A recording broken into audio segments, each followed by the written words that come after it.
በድጋሚ ተመልሼ መጥቻለሁ ማለት ነው። እንግዲህ ሀይሚዬ ኮምፒልክ አድርጉልኝ፣ እየተደበደበብኝ ነው፣ አድርጉልኝ ኮምፒልክ ምን አለበት እያለች ነው ሀይሚዬ የኔ ቅመም ማለት ነው። አዎ ትክክል ናት። እውነት ለመናገር የእሷ በጣም በጣም በጣም ለምን እንደማይታይላት አላቅም። ለነገሩ ያው እየቀጠቀጡባት ነው። ለዛ ነው እንደዚህ የወረደባት ማለት ነው።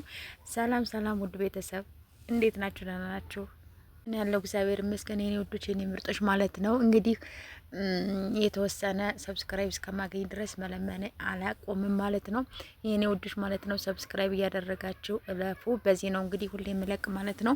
ስለዚህ ላስታውሳችሁ ለማለት ያክል ነው። እሺ እና የኔ ውዶች ማለት ነው እንግዲህ ሀሰን ትናንትና በተሰራው ቪዲዮ 4 ሚሊዮን ብር ተጠይቋል ለኩላሊቱ እና ቡራ እንግዲህ እንዳስተላለፈው ማለት ነው። ስኬታችንን ሳናሳይ መሞት የለባቸውም ያው እያለ ማለት ነው እንግዲህ መጠዋል ማለት ነው።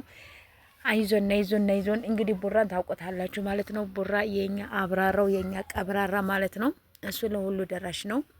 እሱን ብቻ ሳይሆን ሌሎችም አሉ የቡታጀራ ልጆች በዚህ በኩል በጣም ጎበዞች ናቸው። አደንቃቸዋለሁ እውነት ለመናገር ከሴትም ከወንድም በጣም ጎበዞች ናቸው ማለት ነው። የቡራ መልእክት ይሄን ይመስላል ማለት ነው። አይዞን ቡራዬም የኔ ወንድም ማለት ነው። አይዞ አንተም ያው በጣም ደብሮታል፣ ቁዝም ብሏል ማለት ነው። አይዞን አታሳፍረኝም እያለ ነው እንግዲህ አንተ እያለልኝ ደግሞ አታሳፍረኝም እያለ ነው እንግዲህ ሀሰን ማለት ነው። ስለዚህ ታውቋቸዋላችሁ። በጣም እኔ እንጃ እወዳቸዋለሁ እውነት ለመናገር አሉ በጣም ብዙዎቻችሁ የሚወደዱም ምን የሚሉም አሉ፣ የሚጠሉም አሉ፣ የሚወደዱም አሉ ማለት ነው።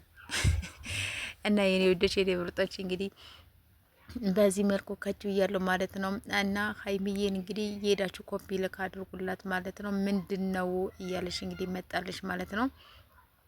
ቪዲዮም እንዲሁም ደግሞ እያጠፋብኝ ነው ያለው ብላለች። ስለዚህ ስትለቅ ማለት ነው ኮፒ ልክ አድርጉላት። እንደዚህ እያላችሁ እንግዲህ አበረታቷት። ቅመምዬ ልክ እንደ ዩቱብ ማለት ነው። የኔ ውዶች የኔ ምርጦች ሰብስክራይብ በላይ